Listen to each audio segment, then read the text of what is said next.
السلام عليكم ورحمة الله تعالى وبركاته، ازيكم عاملين ايه؟ يا رب تكونوا بخير.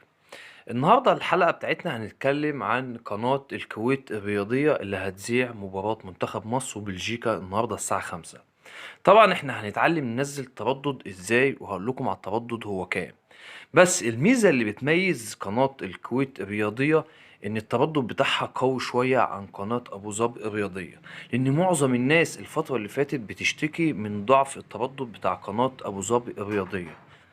فقناة أبو ظبي الرياضية مشكلتها ضعف التردد، أما قناة الكويت التردد بتاعها قوي جدا، يعني هيجي مع أي حد بسهولة. فيلا بينا ونخش في الموضوع على طول ونتعلم إزاي ننزل التردد بتاع الكويت الرياضية. لان من شويه قناه اون تايم سبورت في خبر كده اتقال ان قناه اون تايم سبورت مش هتذيع الماتش اساسا. الماتش متذاع على قناه ابو ظبي الرياضيه وقناه الكويت الرياضيه.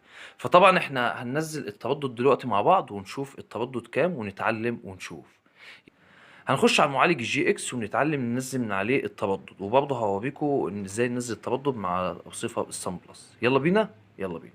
هنيجي على حاجه اسمها هنا اللي هو ندوس على المنيو، هيظهر لنا حاجه اسمها التركيب وتعديل القنوات وضبط النظام والتحكم بالكورس. احنا هنيجي على التركيب وندوس اوكي، ونجيب حاجه اسمها اعدادات الهوائي، ونيجي ندوس باتجاه اليمين اللي هو بيعلي، وندوس على كلمه التردد وندوس اوكي.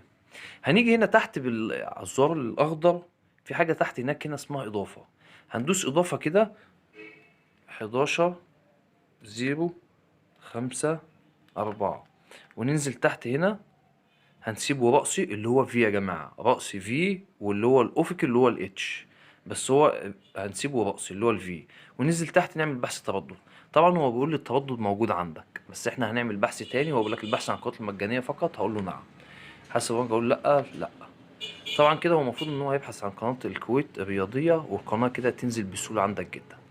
نرجع كده يا جماعة ونشوف القناة نزلت ولا لا. بالفعل القناة هيت، وجايبة طاهر محمد طاهر لاعب نادي الأهلي وعاملين معاه لقاء قبل الماتش. تعال بقى نتفرج ونشوف هننزل ازاي على معالج السان بلس. يلا بينا. هنا المعالج بقى اللي هو معالج السان بلس اللي هو بالصفة والصيني اللي هتلاقيه موجود عند أي حد في البيت. هنيجي هنا ونقوم جايبين دايسين على المنيو، هندوس على المنيو وبعد كده هندوس على اوكي. هيظهر لنا كده مربع، هنكتب 4 اصفار.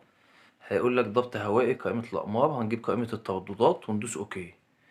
وبعد كده هنا هيجي يقول لنا ايه، هنا بقى الزرار اللي الناحيه التانيه في الجي اكس كان اخضر، هنا بيقول لك بص علامه حمراء اهيت، يعني ندوس على الزرار الاحمر. هندوس على الزرار الاحمر هنا كده هيظهر لنا ندخل التردد، هنكتب 11 0، نكتب 11 0 5 4، وننزل تحت هنا 2 7 500، وهنعمل له عمود اللي هو الفي. طبعا هندوس طبعا عليه هيظهر لنا هنا.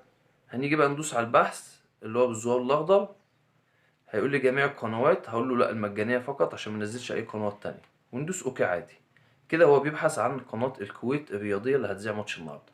كده قال لي تمام حفظ النتيجه، هقول له تمام اوكي. كده المفروض ان القناه نزلت.